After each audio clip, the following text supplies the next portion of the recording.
What's up, fuckers? Welcome back to another episode of Hoggie's Beer, and this is a special episode for a myriad of reasons. For starters, it's a weekend edition, because today is Saturday. I'm recording it Saturday afternoon, and you'll have this within a few hours.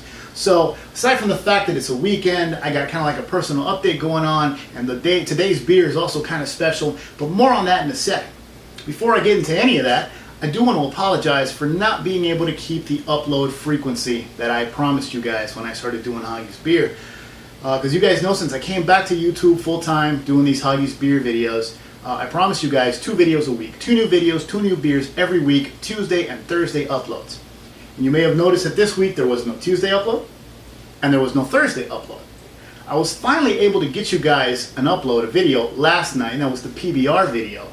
And if you saw that video, you notice I mentioned Tuesday. It was Tuesday in that video because I did record that video on Tuesday with every intention of uploading it that same Tuesday. But shit happened. Yeah.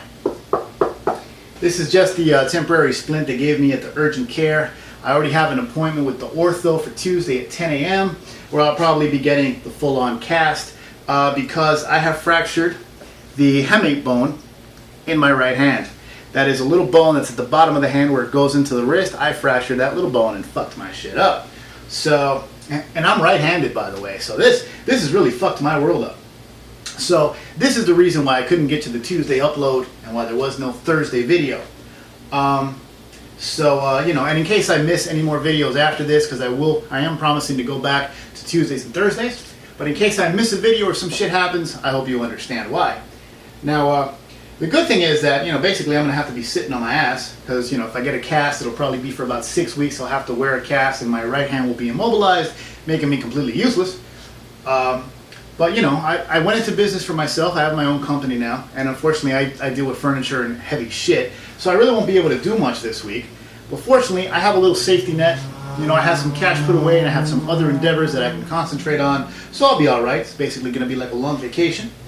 And, you know, next week I want to get back to doing the two videos a week. And since I have the doctor's appointment on Tuesday, I'll probably do a video when I come back, probably with the new cast, and just give you guys an update on my prognosis. So that's that. That's what's going on. That's what's going to happen. The Mickey's grenades are still coming, and I actually have a 6-pack down there on the floor that I was going to do. But obviously my plans were changed. But anyways, enough about that and enough about me. Now, today's beer. Like I said, this is a special video for many reasons.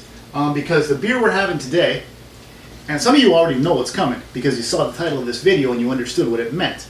Some of you saw the title of this video and have no idea what that little jumble of letters and numbers means. In case I can give you any hints, perhaps the shirt? I don't know.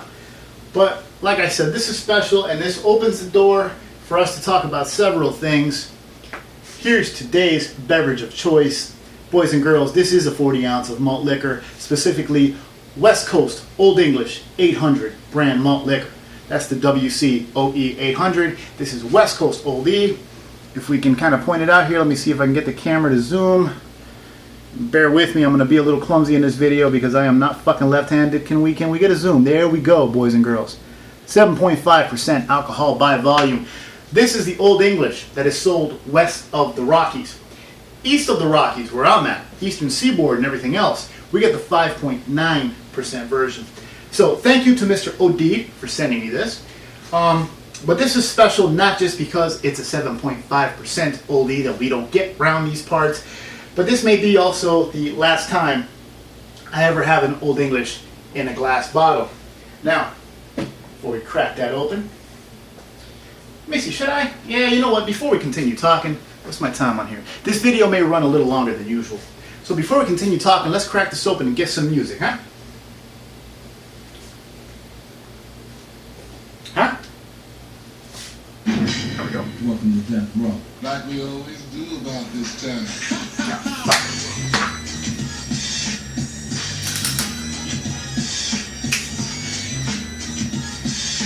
This left-handed shit sucks, boys and girls. But as long as I don't drop it, we're good. Cheers, fuckers, with an Old E. Let's talk about this.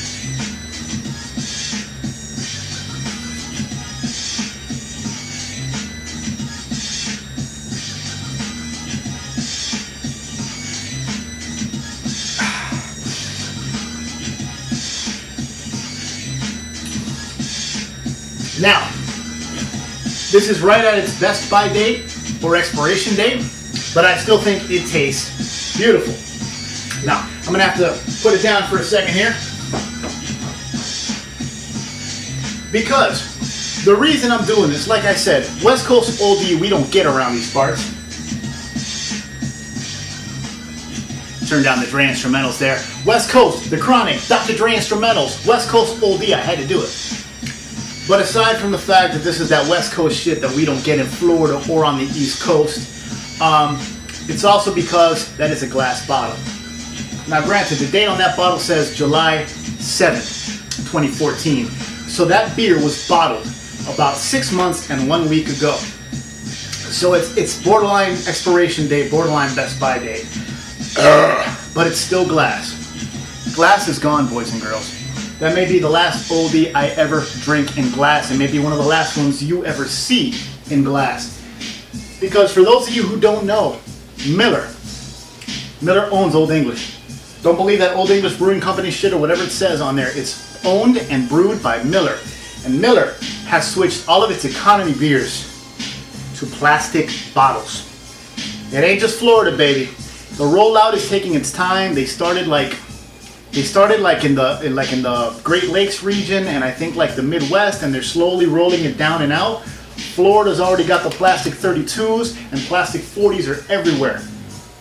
All the Miller products are affected. We're talking about High Life, we're talking about Keystone, we're talking about Magnum, we're talking about Ice House, we're talking about Oldie, and we're talking about Mickey's, and we're talking about Steel Reserve. All the big bottles have gone plastic. Which is why, even though I didn't really want to get too heavy into malt liquor and swill on Hoggie's beer, I wanted to tell you guys about this, because not everybody out there knows. I wish I could tell you why West Coast Oldie is stronger than East Coast Oldie. I really don't know. I've researched it and I can't get a definitive answer. It's just the way that it's become. Canadian Oldie is also like 8%, so for whatever reason they vary the ABV across their product line.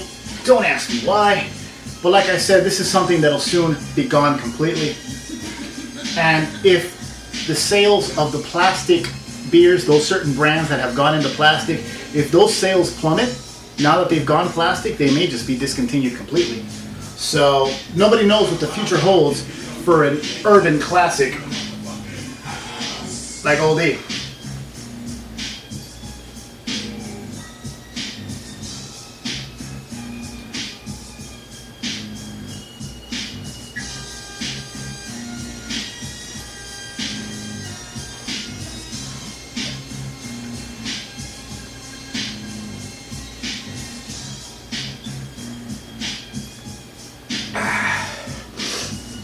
So yeah, I figured I got a busted hand, I gotta go lefty, I gotta make a Saturday video, update you guys on what's going on. What better way to do it than with something that may just fucking disappear. So I had to break out the shirt, break out the Chronic instrumentals, and hit you guys up with the oldie. Because I know a lot of people out there going, oh shit, here goes Hoggie swilling that malt liquor shit again. But you know, it's one of those things, man. It's a certain stigma that certain products have. Just like in the PBR video. Let's see, what's my time? Okay, well, a little longer than I wanted here, but bear with me. I'll try to keep it under 15. Remember, it's a special video. But it's like in the PBR video, talking about the hipsters. People don't want to drink PBR because they associate it with hipsters. A lot of people don't want to drink malt liquor and certain products like this because they associate it with, like, you know, low-class people or trailer parks or ghetto shit or whatever. And it's like, you gotta realize, everything kind of has its place. And it's hard for me to have a stigma about stuff like malt liquor because I grew up drinking on the streets.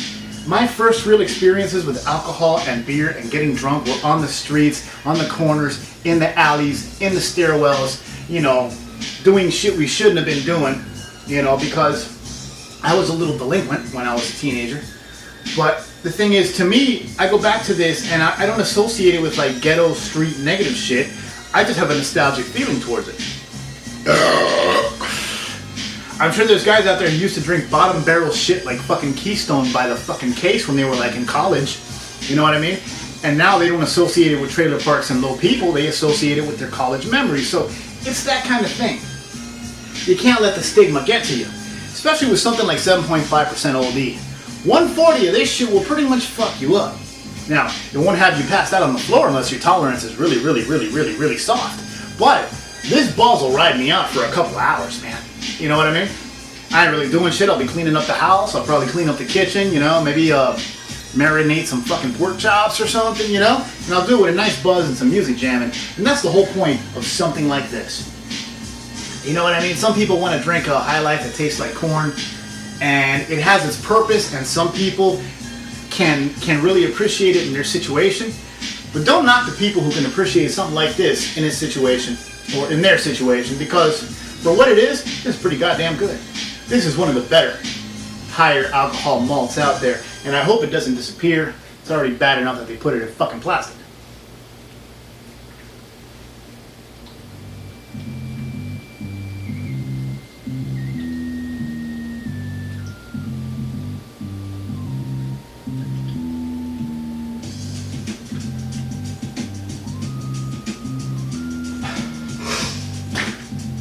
Almost tripped over on New Balance. Let's see, time. Oh man, 4 minutes. Can it be done? I want to kill this on camera. This is my fucking July video right here, man. You know, summertime, malt liquor, storytelling, busted hand bullshit. But yeah, I'm enjoying the glass, man. I'm enjoying the glass because plastic fucking sucks.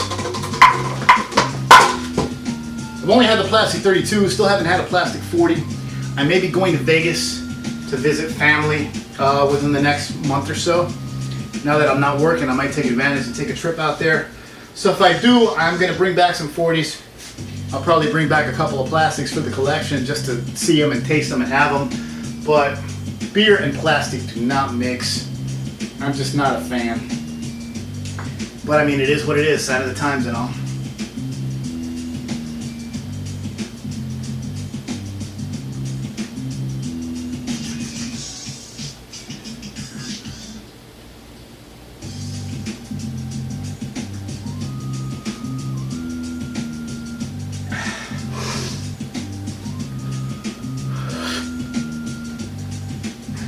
Actually, after this, I'm having lunch. I haven't eaten anything all day. No, I'm lying. I had some sun-dried tomato hummus with some cantina-style tortilla chips, and I had half of one scrambled egg. So yeah, I think I'm due to have lunch. But once again, for those who don't know, Miller is switching its economy portfolio to plastic. If it hasn't happened in your neighborhood yet, it will. Apparently the rollout is rolling west. California for now may be the last bastion of glass bottles, but according to the statement I read from Miller, the full switch over to plastic should be completed by early 2015.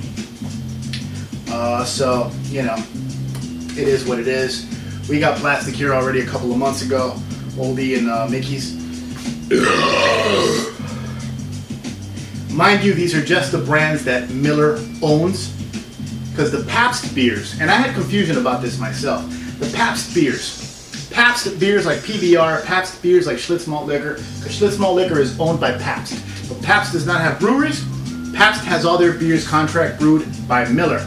Apparently Pabst has said that their beers, Schlitz Malt Liquor, Colt 45, PBR, and a ton of others right now that won't come to mind, but anything that is owned by Pabst, even though it's brewed in a Miller facility, will remain glass for now. And Anheuser-Busch has never made any statements about plastic whatsoever. So the Cobras, Hurricanes, Budweisers, Bud Lights, Natties, etc. should also be staying in glass.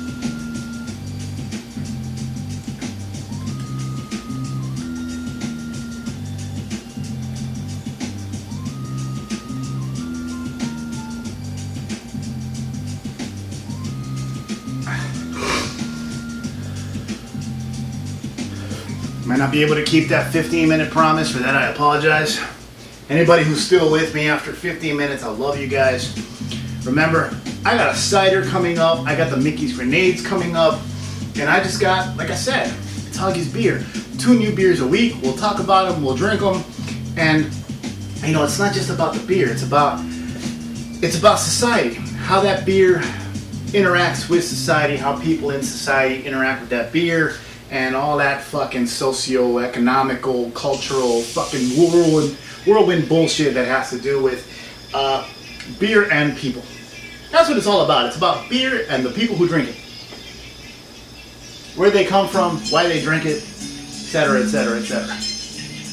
Once again, thank you, Mr. Odeed. If I run long on this video, fuck it, I will take my time and enjoy this beer and let everybody know, you know, this is just one of those things, man. If you grew up in the 80s and 90s, man, Eazy-E, NWA, 8 Ball, the Dr. Dre video with the fridge full of fucking 40s, Beastie Boys and Brass Monkey, LL Cool J used to drink the fuck out of this shit. You saw it everywhere. It was a staple of like hip hop and urban life in the late 80s and early 90s, you know. And even though things are changing and the new kids don't give a fuck about 40s or malt liquor anymore, turn this down some. The new kids are drinking Four Loko and Fireball whiskey, for fuck's sake. But it was, you know, it was an era. It was an era in time, and some of us don't want to let it go just yet.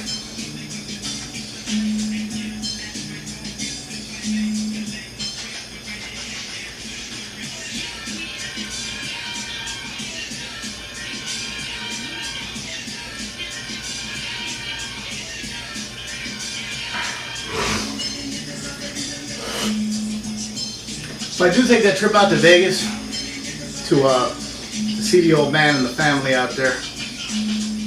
I will come back with a plastic 40 of West Coast OD and do another special edition Saturday video. How about that? We'll see how that flies.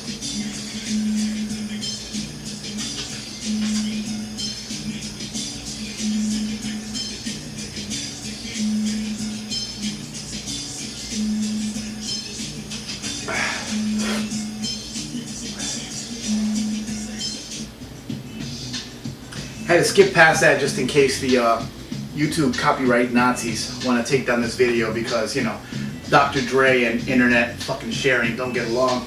Dre wants his money. That's why he sued Napster. He needs to get over it. He's got enough money.